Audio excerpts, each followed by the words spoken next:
샬롬 반갑습니다. 12월 26일 금요일 오늘의 말씀입니다. 하나님이 구하시는 것은 미가서 6장 1절부터 16절 말씀입니다. 너희는 여호와의 말씀을 들을지어다.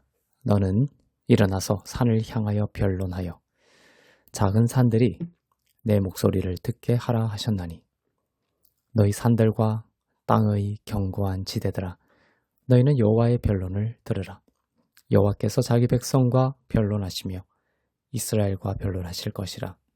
이르시기를 내 백성아 내가 무엇을 내게 행하였으며 무슨 일로 너를 괴롭게 하였느냐. 너는 내게 증언하라. 내가 너를 애굽 땅에서 인도해내어 종노릇 하는 집에서 속량하였고 모세와 아론과 미리암을 내 앞에 보냈느니라.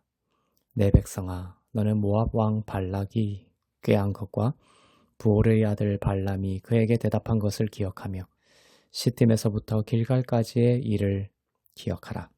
그리하면 나 여호와가 공의롭게 행한 일을 알리라 하실 것이니라. 내가 무엇을 가지고 여호와 앞에 나아가며 높으신 하나님께 경배할까? 내가 번제물로 일련된 송아지를 가지고 그 앞에 나아갈까? 여호와께서 천천의 순양이나 만만의 강물 같은 기름을 기뻐하실까? 내 허물을 위하여 내 맏아들을 내 영혼의 죄로 말미암아 내 몸의 열매를 드릴까? 사람아 주께서 선한 것이 무엇임을 내게 보이셨나니 여호와께서 구하시는 것은 오직 정의를 행하며 인자를 사랑하며 겸손하게 내 하나님과 함께 행하는 것이 아니냐.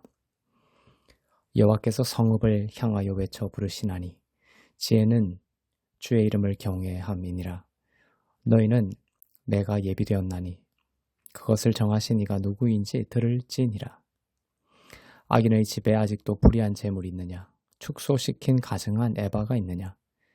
내가 만일 부정한 저울을 썼거나 주머니에 거짓 저울추를 두었으면 깨끗하겠느냐? 그 부자들은 강포가 가득하였고 그 주민들은 거짓을 말하니 그 혀가 입에서 거짓되도다.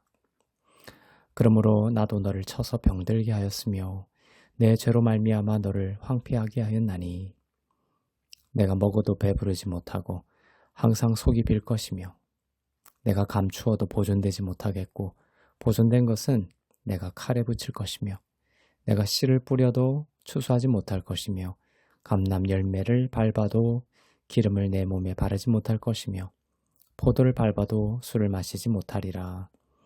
너희가 오므리의 율례와 아합 집의 모든 예법을 지키고 그들의 전통을 따르니 내가 너희를 황폐하게 하며 그의 주민을 사람의 조속거리로 만들리라. 너희가 내 백성의 수욕을 담당하리라. 아멘. 변론의 장이 열리는 모습입니다. 2절에서 너희는 여호와의 변론을 들으라고 하십니다. 이 변론이 일어난 이유는 이스라엘 백성이 출애굽에서부터 길갈, 즉 요단강을 건널 때까지 하나님의 큰 은혜를 입었음에도 불구하고 하나님의 말씀을 청종하지 않고 악을 행하고 있었기 때문에 하나님의 변론이 일어난 것입니다. 백성이 행했던 악들이 있었는데 그 중의 일부가 9절부터 기록되어 있습니다. 정의에서 벗어난 일들이었고 그에 대해 하나님의 매가 준비되었다 이렇게 기록하고 있습니다. 그 내용을 보면 악인의 집에 아직도 불의한 재물이 있고 속여서 취한 가증한 돈이 있다. 그 에바가 있다. 이렇게 말씀하고 있습니다. 그러면서 부정한 저울도 말씀하십니다. 부정하게 저울추를 써서 부당한 이득을 취하였던 것입니다. 부자들은 이처럼 강포가 가득하고 주민들은 거짓을 말하고 있었던 모습을 변론하고 계십니다. 그래서 너희는 정의를 행하라 이렇게 하십니다. 하나님께 나아갈 때 번제물로 일련된 송아지를 가지고 나아가는 것도 하나님은 원하지 않으시고 천천의 순양이나 만만의 강물 같은 기름을 가지고 나가는 것도 하나님이 기뻐하지 않으신다고 하십니다.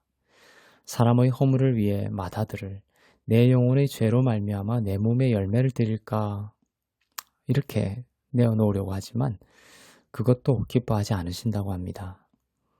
그러면서 하나님이 구하시는 것은 이것이다. 오직 정의를 행하며 인자를 사랑하며 겸손하게 내 하나님과 함께 행하는 것이다 라고 말씀하십니다. 너무나 아름다운 말씀이지만 이 역시도 복음의 시선으로 해석하지 않고 껍질로 읽으면 유대교적인 하나님의 교훈밖에 되지 않는다는 것을 알아야 합니다. 정의를 행하고 인자를 사랑하고 하나님과 함께 행해야 하겠구나로 바로 넘어가려고 하지만 그것이 복음이 될 수 없습니다.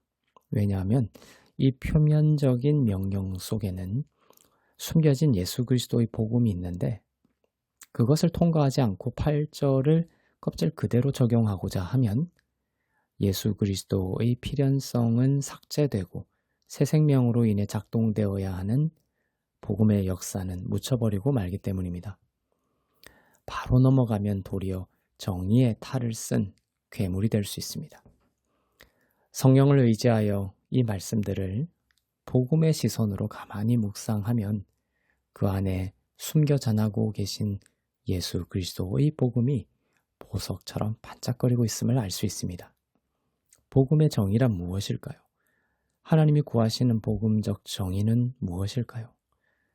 잘 이해할 수 있게 저울추가 등장하고 있습니다. 정의와 관련된 근본적인 질문은 우리의 죄를 저울추에 달았을 때 우리는 하나님의 정의에 비추어 살아남을 수 있느냐는 질문을 해야 한다는 것이죠.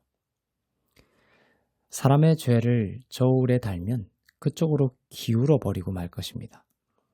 하나님의 표면적인 오늘의 변론을 따라서 사람은 기울어진 저울추에 따라 정의의 매와 심판을 당할 수밖에 없다는 것을 깨닫게 됩니다. 사람의 죄를 단 저울의 반대편에 무엇이 있어야만 우리가 살 수 있는 것입니까? 바로 저울의 반대쪽에 사랑의 십자가의 예수님이 임하셔야 하는 것이죠.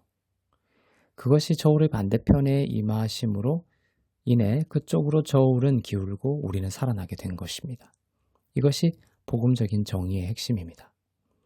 정의의 칼날이 다른 사람을 향하여 전진하다가 결국 그 정의의 칼끝이 다른 아닌 나를 겨누고 있다는 것을 깨닫고 나를 대신하여 그 칼을 맞으시고 나를 정의의 칼끝에서 구원해내신 하나님의 사랑과 은혜를 알고 믿을 때 그때 그 사람은 참된 그리스도인이 되고 정의를 품은 더 높은 사랑의 사람으로 살아갈 수 있게 됩니다. 하나님이 구하시는 것은 정의를 행하며 인데 이렇게 기록되어 있죠. 정의를 행하며 복음은 하나님 아버지께서 예수 그리스도의 몸에 우리의 모든 죄를 씌우셔서 그리스도의 몸에 가장 거룩한 정의를 실행하셨다라는 것입니다. 그것이 복음이죠. 하나님이 이 정의를 행하신 것입니다.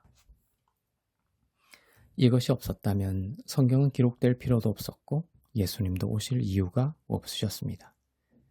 예수 믿는 우리는 모두 예수 그리스도의 몸으로 하나님의 정의의 대상이 되었던 것입니다. 그 깊은 은혜와 사랑을 알수록 우리는 긍휼과 용서와 인내로 정의를 다룰 수 있는 복음적 정의의 열매를 맺을 수 있고 그리스도를 더욱 사랑하고 하나님과 함께 행하는 기쁨을 누릴 수 있습니다. 하나님이 그리스도 위에 행하신 정의를 믿는 것이 복음입니다. 그럴 때 우리에게는 하나님의 의가 믿음으로 입혀지게 되고 너가 먹어도 배부르지 못하고 씨를 뿌려도 추수하지 못할 것이라는 13절부터의 옛 언약적인 모습은 물러가고 뿌리지 않은 곡식을 먹고 건축하지 않은 집에서 살고 파지 않은 운물에서 마시며 하나님의 모든 축복 가운데 살게 되는 은혜를 누리게 될 것입니다. 하나님께서 그리스도의 몸에 행하신 정의로 인해 우리가 살아나고 그리스도의 생명으로 살아갈 수 있게 된 것을 깊이 감사하며 그 진리에 깊이 머물며 하나님이 우리 안에서 행하시는 모든 성령의 열매로 빛을 내는 사랑하는 주의 자녀들 되시기를 주님의 이름으로 축복합니다. 기도하겠습니다. 사랑의 하나님 아버지, 하나님께서 그리스도의 몸으로 행하신 정의에 감사합니다. 그리스도께서 십자가에서 우리의 죄에 대한 정의의 심판을 받으심으로 우리가 속량을 받고 새 생명의 자녀가 된 것에 감사합니다. 그 은혜와 사랑이 우리 안에서 역사하여 그리스도를 닮아가는 모습으로 우리의 인생을 친히 빚어주시기를 소망합니다. 주님의 모든 은혜 안에서 기쁨과 감사로 한 해를 잘 마무리하고 새 소망을 가질 수 있도록 함께하여 주옵소서. 감사드리며 우리의 모든 것 되시는 주 예수 그리스도의 이름으로 기도합니다. 아멘.